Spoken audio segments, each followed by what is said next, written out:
First of all, I would like to thanks to the grace of heaven, the virtue of our holy teachers, and the mercy of Lao Qianren and Qianren, and Tao transmitting masters, and all of you to give me this opportunity to share the Great Learning Five with you. We have now covered and completed all the topics in the classic text of the Great Learning. Before moving on to the later chapters, I would like to dive in the evolution of Confucianism. This will help us gain a clear understanding of Confucianism as a whole, as well as the four books that are central to its teaching. As one of the cornerstones of traditional Chinese culture, Confucian thought has evolved over thousands of years. Its influence has deeply shaped society, politics, and culture not only in China, but across East Asia as a whole. Let's start with the spring and autumn period. After that, we will explore the significant developments and events in Confucianism during the subsequent periods and dynasties. During the spring and autumn period, both Confucianism and Taoism emerged as significant schools of thought. Confucius, the founder of Confucianism, introduced key principles like Ren, benevolence, Li, proper conduct, and Xiao, filial piety, which became the foundation of his teachings. Since both Confucianism and Taoism emerged around the same time, and both of them have deeply influenced Chinese society and culture, I would like to compare these two to highlight their similarities and differences. The first one, shared goal, different paths. Confucianism and Taoism share the same ultimate goal, but they take very different approaches to achieve it. Both teaches people to seek and understand the Tao and their true nature. Lao Tzu and Taoism emphasize detachment from worldly concerns and cultivating inner tranquility, while Confucius and Confucianism focuses on active engagement with the world and cultivating virtue to improve both oneself and society. Second, approach daily gain versus daily loss. Lao Tzu and Taoism encourages letting go of unnecessary attachments, desires, and actions to return to a state of a natural simplicity and harmony with the Tao. This is often described as daily loss, 日损. Confucius and Confucianism stresses continuous self-improvement and moral growth, aiming for harmony in both personal characters and society. This is often referred to as daily gain, 日益. As the saying goes, to learn is to gain daily. To follow the Tao is to let go daily. And third, practices. Confucianism, practical and widely applicable to daily life. It focuses on moral cultivation, social harmony, and fulfilling one's responsibility in society. Taoism, more profound and often difficult to grasp. It emphasizes inner realization, tranquility, and aligning oneself with the nature. For everyday life, Confucianism is often preferred because its teachings are more straightforward and easier to apply. Taoism, while deeply insightful, can be harder to grasp and implement in practical terms. Let's continue comparing Confucianism and Taoism. Taoism, to understand the source of all things, one must embrace emptiness and tranquility. Confucianism, To cultivate virtue and moral action, one must embody benevolence and righteousness. Despite their different approaches, both Confucianism and Taoism share the same ultimate goal: achieving harmony with the Tao and becoming sages or enlightened beings. In essence, there is no fundamental differences between these two. The doctrine of the mean, 中庸, which builds on Confucius' teaching, aligns closely with Laozi's wisdom. True cultivation of the Tao should not separate Confucianism and Taoism, as all teachings of the Tao are inherently unified. So please remember, Confucianism and Taoism share the same ultimate goal. They simply take very different paths to achieve it. Both guide people to seek and understand the Tao as well as their true nature. Now let's explore the philosophies of Mencius and Xunzi, two of the most influential Confucian thinkers in Warring State period. While both were followers of Confucius, they developed distinct interpretation of his teachings, particularly regarding human nature, ethics, and governance. We will examine their differences through five key aspects. First, let's take a look at their views on human nature. Mencius believed that humans are innately good, 性善. He argued that everyone is born with moral tendencies, such as compassion and a sense of right and wrong. Xunzi, on the other hand, believed that humans are innately selfish and prone to evil, 性恶. He saw human nature as something that must be transformed through effort of education. These fundamental differences shaped their approaches to ethics and education. Next, let's examine their core ethical concepts. Mencius emphasized benevolence, 仁, and righteousness, 义, as natural virtues that arise from our innate goodness, our true nature. Xunzi focused on ritual, 礼, and law, 法, as tools to cultivate virtue and control human desires. While Mencius stressed internal moral developments, Xunzi emphasized external structures to guide behavior. Now let's consider their views on education. Mencius believed that education nurtures the innate goodness within us, helping it flourish. Xunzi saw education and rituals are essential for transforming our selfish nature into moral behavior.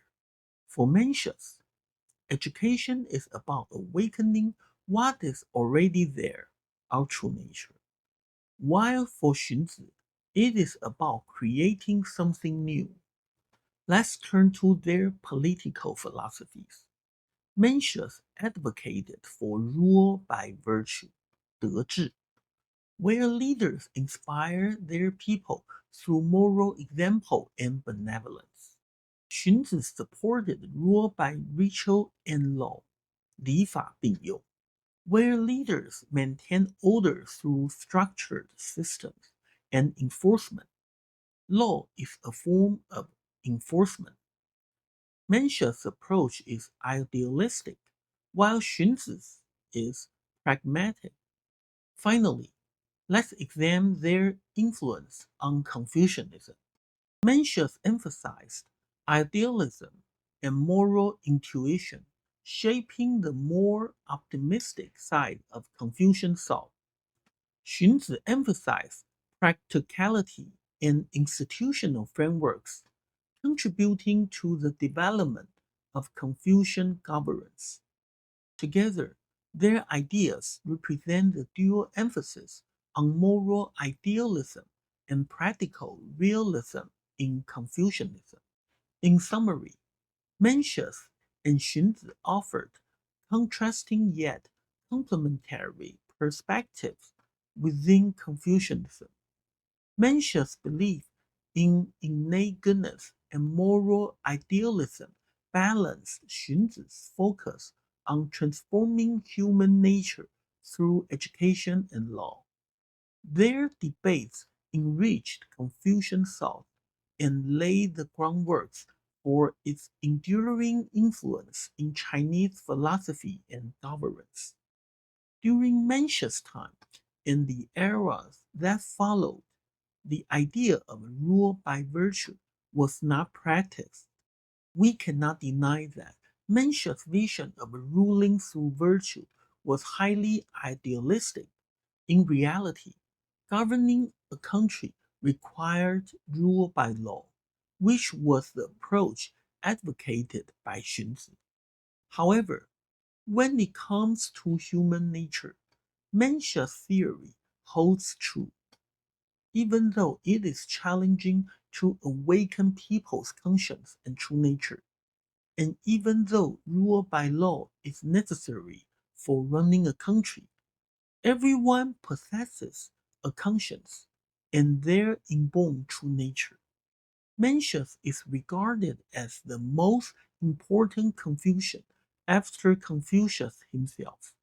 In fact, Confucianism is often referred to in Chinese as the way of Confucius and Mencius, 孔孟之道. Xunzi, on the other hand, taught Han Feizi and Li Si, two of the most prominent legalist thinkers. Because his disciples became leading figures in legalism, Xunzi is not considered a mainstream Confucian figure. As mentioned earlier, Xunzi taught Han Feizi and Li Si, two of the most prominent legalist thinkers.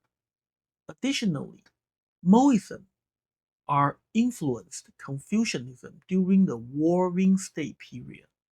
Both schools challenged Confucian thought in distinct ways, prompting Confucianism to adapt and evolve. Let's break this down into four key aspects.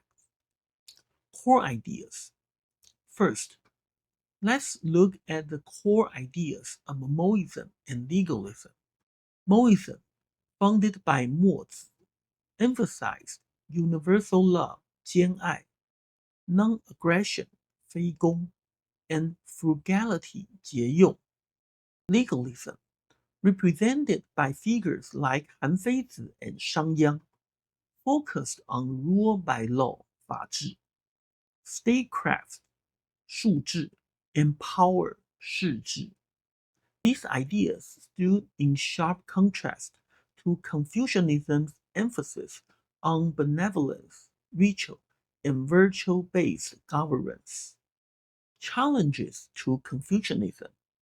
Next, let's examine how these schools challenged Confucianism.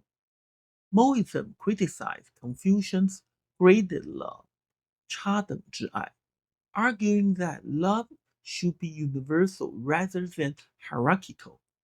It also attacked Confucian ritualism as wasteful and impractical, calling it excessive and cumbersome etiquette. Legalism rejected Confucian's rule by virtue, asserting that strict laws and power were necessary to govern effectively. These critiques forced Confucianism to defend and refine its core principles. Influence on Confucianism. Now, let's see how these challenges influenced Confucianism.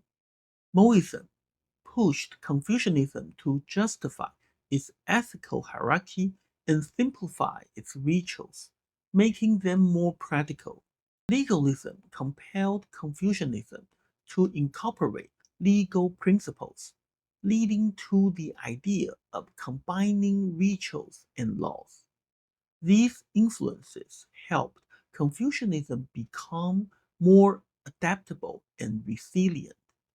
In summary, Mohism and legalism profoundly influenced Confucianism by challenging its core ideas and forcing it to adapt. Confucianism's ability to absorb and respond to these critiques demonstrates its flexibility and enduring relevance. This dynamic interaction during the Warring States period laid the foundation for Confucianism's later dominance in Chinese history. Legalism dominated during the Qing dynasty, leading to the burning of books and the burying of scholars, which dealt a severe blow to Confucianism and other schools of thought from the Warring States period. Unification of China, the dominance of legalism, and the suppression of Confucianism. Under Qin Shi Huang, China was unified under a centralized system where legalism became the guiding philosophy. Legalism emphasized strict laws and authoritarian rules, sidelining Confucian ideals of a benevolent governance and ritual propriety. Burning of books and burying of scholars. To consolidate ideological control, Qin Shi Huang ordered the burning of non-legalist texts, including Confucian works. Confucian scholars were persecuted, leading to a significant setback for Confucianism and other schools of thought from the Warring State period. These events dealt a severe blow to Confucianism, nearly eradicating its influence. Short-lived ruling of China, an opportunity of revival of Confucianism. The harsh policies of the Qing dynasty, rooted in legalist principles, led to widespread discontent among the people. As a result, the dynasty collapsed after only 15 years. This short-lived rule served as a cautionary tale for future rulers and set the stage for the revival of Confucianism. As mentioned earlier, the short-lived rule of the Qing dynasty created an opportunity for the revival of Confucianism. During the Han Dynasty, Confucianism was elevated to the status of the official ideology through the policy of exclusive veneration of Confucianism, 独尊儒术. It also became the core content of the imperial examination system, shaping Chinese society and governance for centuries. After the chaos of the late Qing dynasty, the Han dynasty adopted a more flexible approach to governance, leading from the Qing's failure. This shift provided Confucianism with unprecedented opportunity for development. During Emperor Wu's reign, the Confucian leader Dong Zhongshu advocated for Confucianism as the state ideology. He introduced key ideas such as the Confucian ethical order between ruler and minister, the ruler's benevolence and the minister's loyalty. The ruler commands with rights, and the minister serves with loyalty. Rule by virtue and hierarchical harmony, emphasizing moral governance and social order. Dong Zhongshu's idea led to the policy of exclusive veneration of Confucianism, consolidating the dominance of Confucianism in Chinese thought and politics. Establishment of the imperial examination system. Confucian classics became mandatory for the civil service examinations. This system facilitated social mobility, allowing people from the middle and the lower classes to rise to higher positions through education and examinations. It also consolidated Confucian ethics as the dominant social values, making Confucian knowledge essential for success. Implementation of Confucian governance. The rulers of Han Dynasty adopted Confucian principles of virtuous governance and rituals. This established a political culture centered on Confucian ethics, laying the institutional groundwork for subsequent imperial dynasties. During Wei Jing and Northern and Southern Dynasty, 魏晋南北朝, Buddhism and Taoism flourished, while Confucianism declined in influence. However, Confucian doctrines had already been deeply embedded in Chinese culture and folk traditions, ensuring their continued relevance. The rise of Buddhism and Taoism, and Buddhism and Taoism gained popularity. This was a time of great social unrest and intellectual change. Buddhism and Taoism gained widespread popularity, offering spiritual solace and new ways of understanding of the world. Their emphasis on transcendence, spiritual comfort, and inner peace resonated with people seeking stability amidst chaos. These religions provided not only solace, but also new perspectives on life and humanity's place in the universe. Meanwhile, Confucianism, once the dominant philosophy, began to lose some of its influence. However, Confucianism did not disappear. Its ideas were already deeply rooted in Chinese culture and continued to shape society in profound ways. Decline of Confucian dominance and deeper Confucian ethics influence in Chinese culture. Confucianism faced significant philosophical challenges during this period. Intellectual focus shifted toward 玄学, metaphysics, and Buddhist studies, which offered fresh insights into existence and the cosmos. While Confucian discourse persisted, it lost its leading role in intellectual circles. Confucianism now had to share the stage with these emerging religions and ideas, making a shift in Chinese philosophical landscape. Despite its decline in intellectual circles and scholarly debates, Confucian ethics remain deeply ingrained in Chinese culture. Confucian principles such as family values, social order, and ethical conduct continued to influence everyday.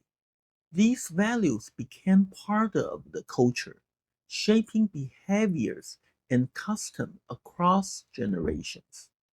The period from the Tang dynasty through the Song and Ming dynasties marked a renaissance of Confucian thought.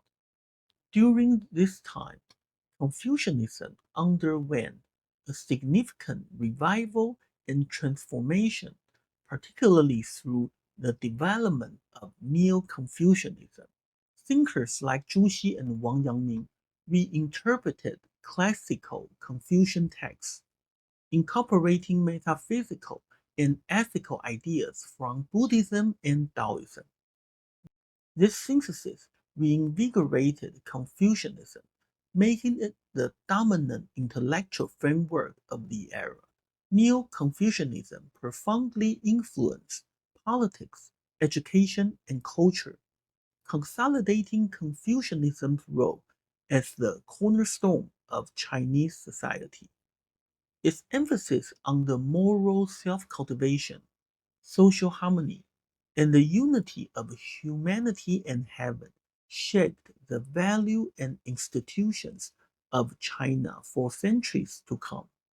More details about the evolution of Confucianism in this dynasty will be provided when introducing Chapter 5. Now we have finished the introduction about the evolution of Confucianism. In this page, we can see what we have covered in the Great Learning. So far, we have completed the classic texts. Now we will move on to Chapter 1. Chapter 1 to 3 talks about the three guiding principles, one chapter for each principle. The first chapter talks about the first guiding principle, 明明德, to manifest innate bright virtue. In the book of history, the chapter Announcement to Kang says, be able to manifest innate virtue. Here, Xunzi refers to the book of history. This shows us that the idea of manifesting innate bright virtue was not invented or created by Xunzi or even Confucius. It was already mentioned long ago and recorded in the book of history. Let me introduce the book of history. This book is also known as Shangshu, and it is one of the five classics. So, in Confucianism, besides the four books, they also have the five classics. These five books, or we might say five sutras, most of them existed before the time of Confucius and was very popular during his time. Let me give a quick introduction to the five classics. The first is Yi Jing, or Book of Change. It is a well-known book, commonly regarded as a book of divination. However, beyond its use in fortune-telling, the Yi Jing carries deep philosophical insights. It explores the patterns of change in the universe and reflects the harmony between the way of heaven and the way of human beings. The text teaches that by understanding the natural order, people can align themselves with the flow of change and make wise decisions. This idea became a foundation for later Confucian and Taoist thought. The second one is the Book of Art, or Shi Jing. Later, we will see that its texts are also quoted a few times in the Great Learning. The third one is the Book of Rites, which describes the rites and rituals of the Zhou dynasty. The fourth one is the Book of History, also called Shangshu. The fifth one is the Spring and Autumn Annals, or Chunqiu, which was written by Confucius. So the Shangshu is one of the five classics.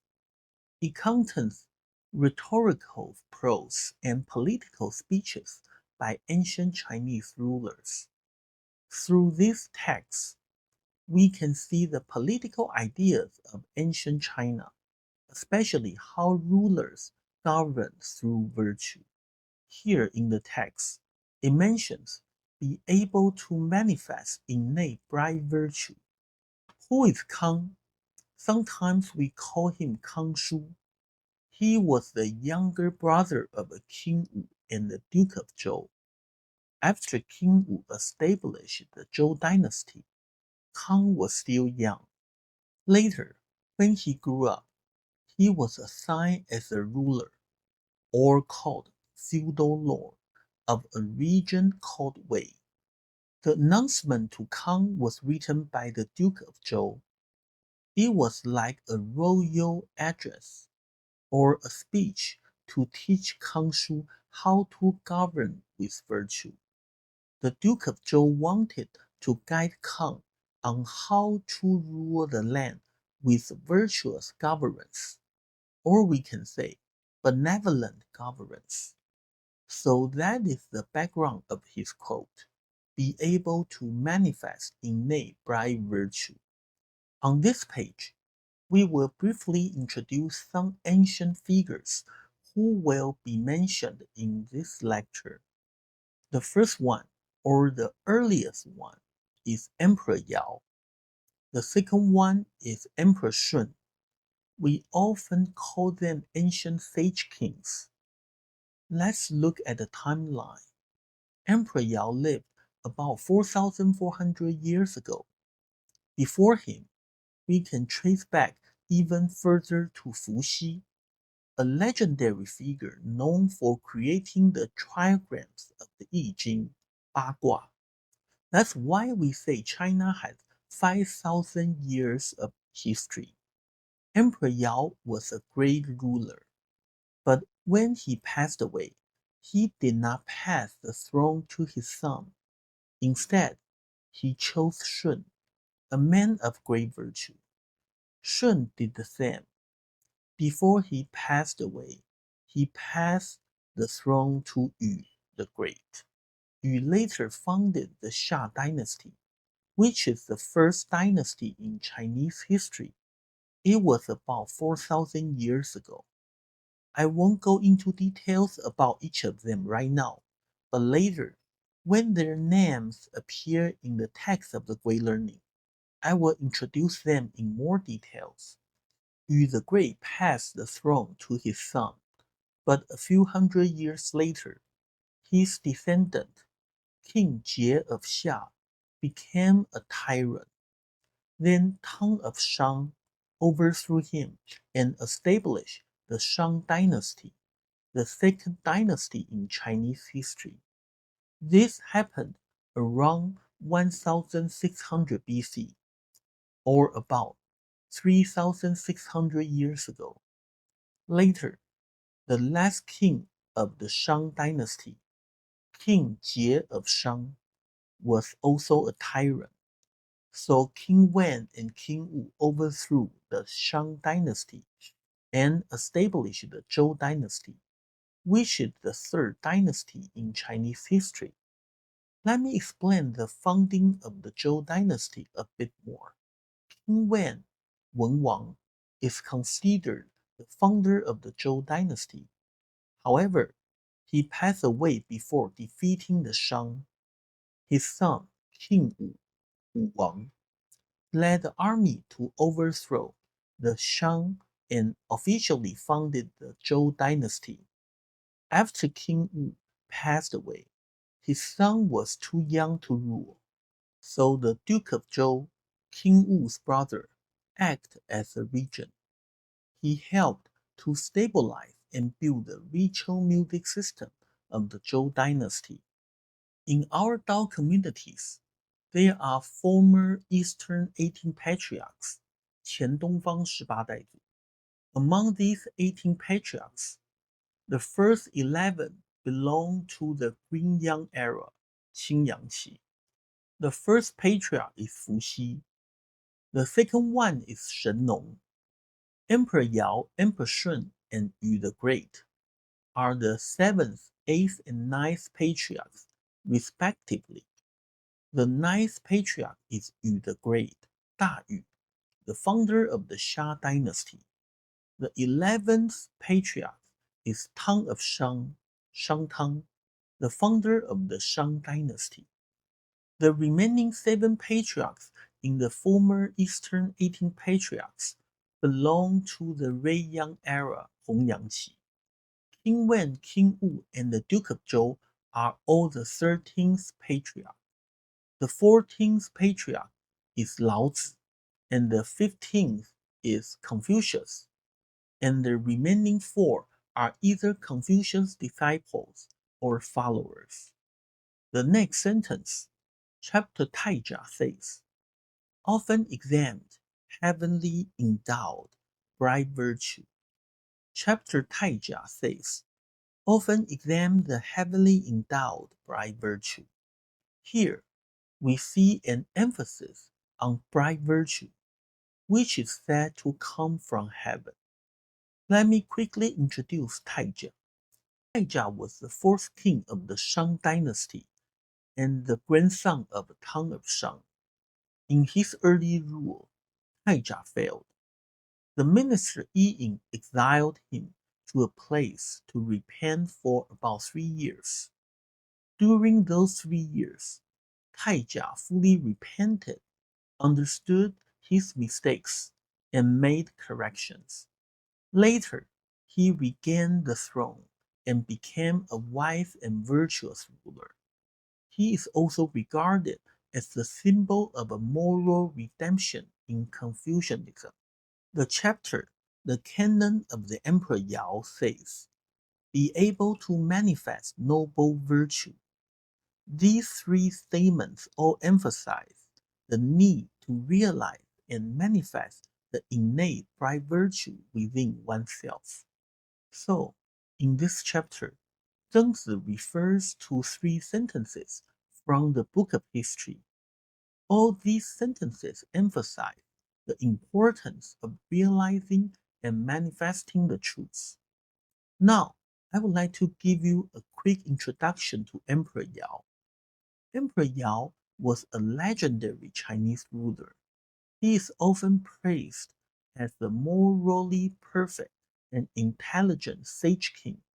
He is one of the three sovereigns and five emperors in Chinese history. Confucius admired Yao for his benevolence and diligence, setting a model for leaders. In the page of former Eastern 18 patriarchs in the Green Yang era, the first three patriarchs, starting from Fuxi to Huangdi, are the three sovereigns. The fourth, fifth, sixth, seventh, and eighth, including the seventh Emperor Yao and the eighth Emperor Shun, are the five emperors. That's why we say Emperor Yao was one of the five sage emperors. Then, after that, the ninth, Yu the Great, became the founder of the Xia dynasty. Emperor Yao is also praised as a morally perfect and intelligent sage king, especially by Confucius. His benevolence and diligence serve as the role models for Chinese emperors and leaders throughout history. Here is a short story. Take the mirror as a teacher. One day, a disciple carried a mirror. "This is really cheap. I bought such a big mirror for only tens of dollars."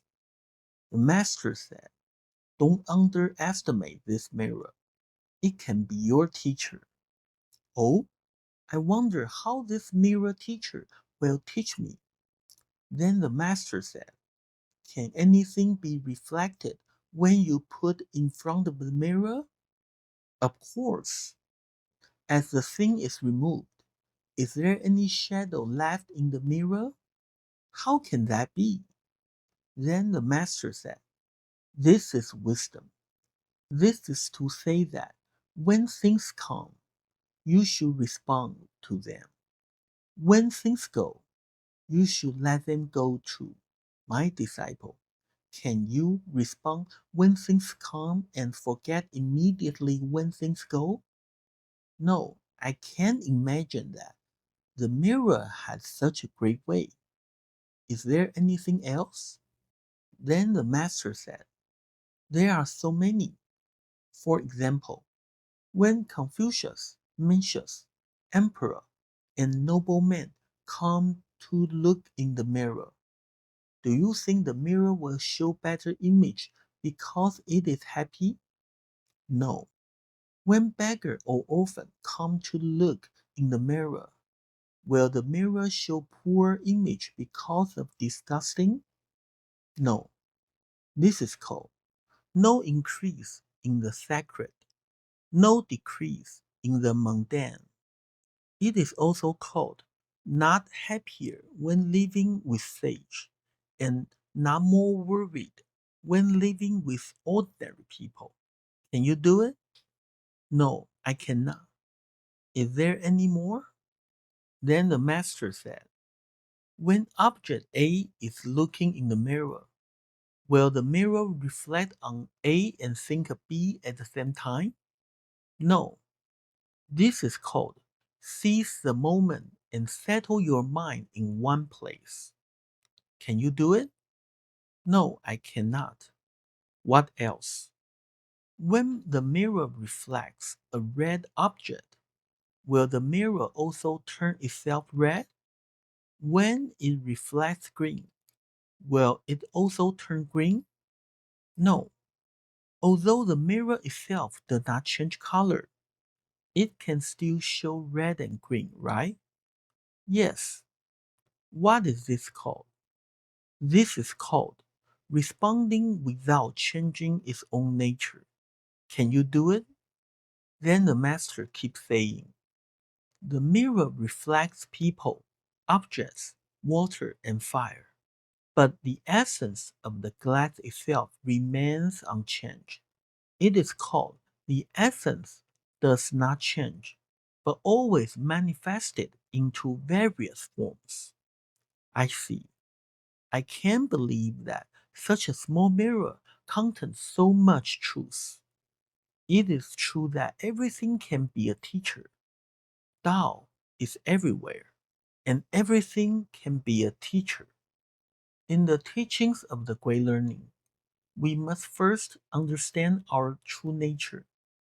Everyone possesses a true nature, which originates from heaven and is a gift from God. From the true nature arises innate virtue, which is bright and beautiful. In the text, the bright innate virtue, or heavily endowed bright virtue, refers to it. The first principle is to manifest or show our innate virtue. Once we are doing this, we should also help others manifest their innate virtues as well. This leads to the second principle, renewing people. If we succeeded in manifesting our own virtues and renewing others, we will ultimately attain supreme good. The third and the last principle. Here is a list of the text of the chapter 1. In the book of history, chapter announcement to Kang says, be able to manifest innate bright virtue. Chapter Taija says, often examine the heavily endowed bright virtue. The chapter The Canon of the Emperor Yao says, be able to manifest noble virtue. These three statements all emphasize the need to realize and manifest the innate bright virtue within oneself. The second chapter talks about the second guiding principle, Qingming, to renew people, guide or help people manifest their innate bright virtue. The inscription on King Tang's wash basin reads, if you can renew yourself in a day, cleansing and refreshing your body and mind, then you should strive to renew yourself daily and continue doing so day after day. The text teaches us to renew yourself in a day. Now let's look at the idea of renewing yourself in a day. This inscription encourages us to renew ourselves, not just physically, like cleansing your body, but mentally and morally as well. It says, if you are able to renew yourself in a single day, then you strive to do it every day. You should keep doing so, not just once, but every day, day after day. That's the message. Not only to renew yourself today, but to make renewal a daily habit. This is why Tang inscribed those words on his wash basin. Each morning when he washed his face, he would see the message and be reminded to renew himself inside and out every day. This is a reminder to keep improving. Now I would like to give a quick introduction to King Tang of the Shang dynasty.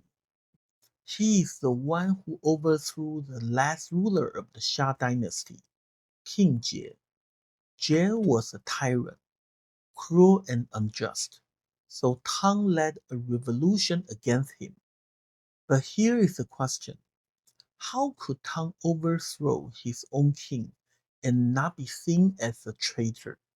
The answer lies in the concept of the mandate of heaven. Before the revolution, Tang was a leader of a tribe under Xiajie. But before Jie was a tyrant, and Tang was virtuous and had the people's support. People believed heaven had taken the mandate away from Jie and given it to Tang. This heavenly mandate became the moral justification of the revolution. His revolution was justified by the mandate of heaven, Tianming. Jie was cruel, Tang was virtuous, and had the people's support. This made his rebellion moral, not treason. So we say Tang established his regime by following the will of heaven and responding to the will of the people. This concept of the mandate of heaven would deeply influence Chinese political thought going forward. So Tang of Shang founded the Shang dynasty by following heaven's will and people's will. The chapter announcement to Kang says, guide the people to renew themselves. We have already introduced the announcement to Kang. This was a royal address by the Duke of Zhou to his younger brother Kang Shu. And here, the announcement to Kang says, ruler must not only be able to manifest innate bright virtue, but also help people renew themselves. The Duke of Zhou was an important figure in Chinese history. After the fall of the Shang dynasty, the Zhou dynasty was established, but King Wu passed away just 3 years after Zhou was established, and his son was too young to rule. So the Duke of Zhou was assigned as regent to rule for his young nephew after King Wu's death. During his regency, there were several rebellions, but he successfully put them down, stabilized the new dynasty, and helped consolidate the power. He also refined the feudal system. In the Zhou dynasty, some members of the royal family became feudal lords, like Kang Shu, who was given the land to govern. By organizing and refining this system, the Duke of Zhou helped make the Zhou dynasty stronger. In addition, the Duke of Zhou designed the Zhou system of the rites and music. It became the foundation of Chinese culture and moral tradition, and that's why Confucius highly praised the Duke of Zhou. The system of the rites and music became central to Confucian values. He also contributed to I Ching, or Book of Change. He edited and added the text for each line of the hexagram, and added philosophical interpretation. King Wen, the Duke of Zhou, and Confucius together contributed to the I Ching as we know it today. They connected divination of the I Ching with moral philosophy. In addition to predicting the future, the I Ching also shows how virtue can influence fate. For example, if you act morally, even if fate predicts misfortune, it may be less severe or might not happen at all. In short, virtue can transform bad omens. So doing good is not only the right thing to do, it may even change your destiny. The Duke of Zhou also promoted the idea of a moral rulership, that kings should rule by virtue. We see this clearly in the Great Learning and in the chapter Announcement to Come, where it says, guide the people to renew themselves. All these ideas of renewing the people influenced Confucian political thoughts deeply. The Book of Odes says, although Zhou was an ancient state, its mandate was renewed because its ruler, King Wen, continually renewed himself and his people. Therefore, a virtuous ruler spares no effort in renewing the people. Now let's talk briefly about the Book of Odes, or Book of Songs, another one of the five classics. The Book of Songs is the oldest surviving collection of the Chinese poetry. It includes 305 poems divided into three sections, including folk songs, court hymns, temple odes. This book shaped Chinese literature, but not just literature. It also shaped Chinese values and moral traditions. That's why it is considered one of the core Confucian texts. Let's return to the Great Learning Text. It says, although Zhou was an ancient state, its mandate was renewed. Here, renewed means that Zhou dynasty received a new heavenly mandate because of the virtue of his leader, especially King Wen. As a ruler, King Wen continually renewed himself and his people, so the mandate of heaven passed to King Wen because of his virtue. There is also a famous phrase here in Chinese, 无所不用其极. Today, people often take it to mean do whatever it takes, even immoral things, or by any means necessary, regardless of right or wrong. But in the Great Learning, it has a very different meaning. Here, 极 refers to the highest good, the ultimate principle, or Tao. So this phrase actually means that a virtuous ruler spares no effort in doing what is good and right. He simply does his best, and by all means on it. In other words, he uses all his strengths to renew the people, which means guiding them through moral education. Here's another story. Dialogue of the two monks on the bed. In an old and broken temple, a young monk said to the master in frustration, there are only two of us in this small temple. When I went out to seek alms, people always talked badly of me, often saying that I was a wild monk, and their donation was very little. When I went to alms today, no one opened the door for me in such a cold day, and the food I got was so little. Master, I'm afraid that it is impossible for our Bodhi temple to become a huge temple with thousands of rooms and endless bells, as you said.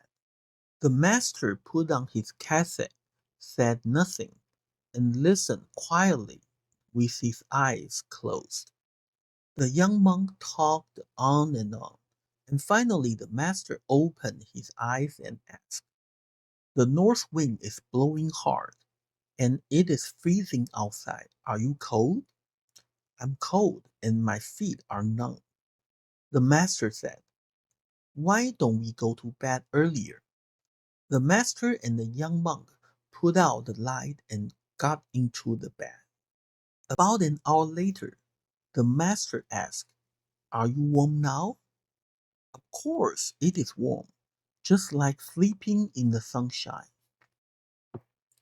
The master said, the quilt is also cold on the bed, but it becomes warm as soon as people lie in it. Do you think the quilt warms the people, or the people warm the quilt? Master, how can the quilt warm people? Of course, people warm the quilt. The quilt cannot warm us, but instead we warm it. Why are we still covered by the quilt? The monk replied, although the quilt cannot warm us, it can keep us warm and let us sleep comfortably in it. Then the master said, we, the monks who chant sutras and ring the bell, are just like the people who lie under the thick quilt. And the sentient beings are just like our thick quilts. As long as we are committed to kindness, the cold quilt will be warmed by us eventually, and our warmth will be preserved by the quilt, the sentient being. Isn't it very warm for us to sleep in such a quilt? Will the temple with thousands of rooms and endless bells still a dream? From the next day, the young monk went out early every day to and still encountered a lot of bad words from people. But he is always polite to everyone. 10 years later, the Bodhi temple became a large temple with many monks and visitors, and the young monk became the abbot. Here is takeaways. In this world, we all live in quilts. Others are our quilts. When we warm the quilt with our heart, the quilt will also give us warmth. Love is mutual, so is the warmth. Strive to be a person who gives warmth to others. Smile to the world with sincerity and spread warmth. The world will eventually return to us with a brilliant smiles. This story reminds us that warmth, love, and change begin from within. The young monk, discouraged by rejection and hardship, doubts the possibility of building a great temple.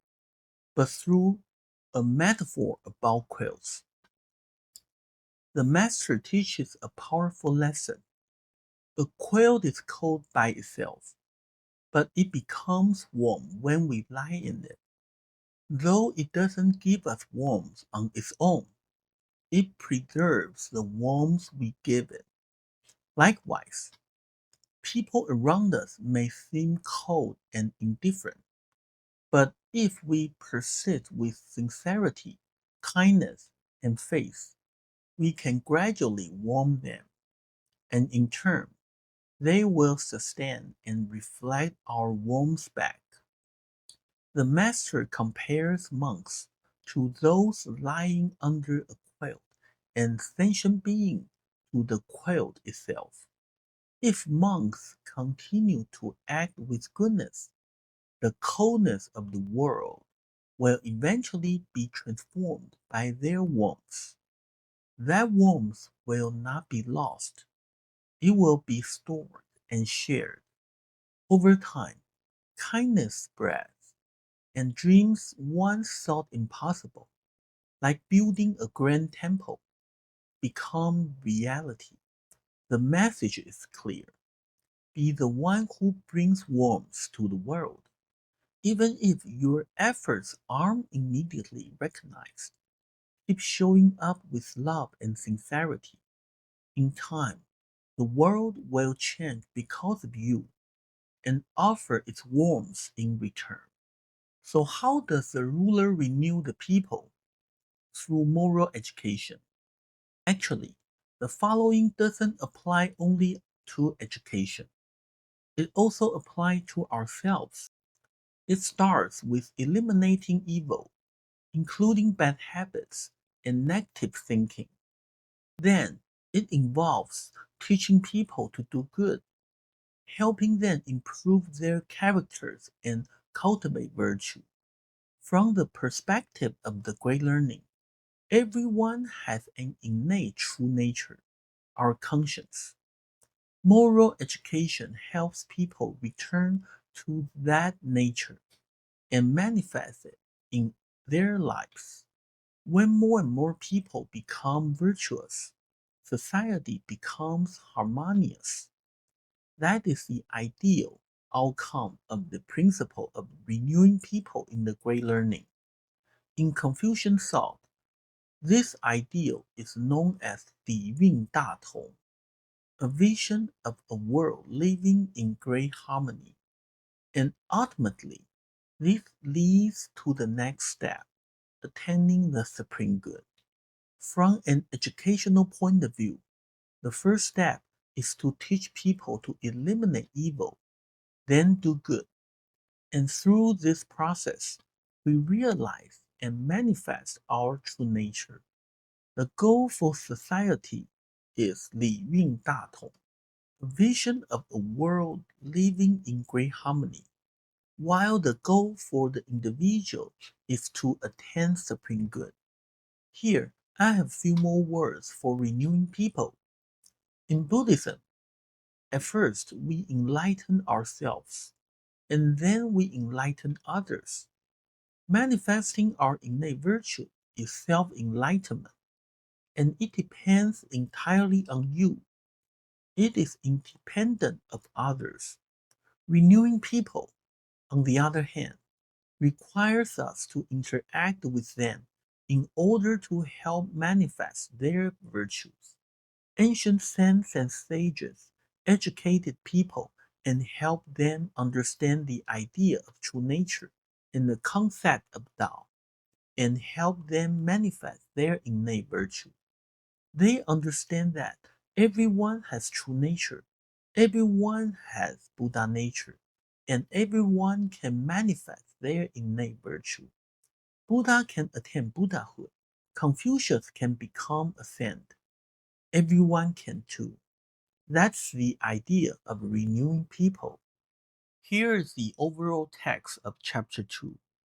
The inscription on King Tang's wash basin reads, "If you can renew yourself in a day, cleansing and refreshing your body and mind, then you should strive to renew yourself daily and continue doing so day after day." The chapter announcement to Kang says, "Guide the people to renew themselves." The Book of Odes says, "Although Zhou was an ancient state, its mandate was renewed because its ruler, King Wen, continually renewed himself and his people. Therefore, a virtuous ruler spares no effort in renewing the people." Okay, I just finished the chapter 1 and chapter 2, and I will end my speech here. For any mistake I made, I apologize to God and Buddhas, and your suggestions are welcome. Thank you very much. Thank you.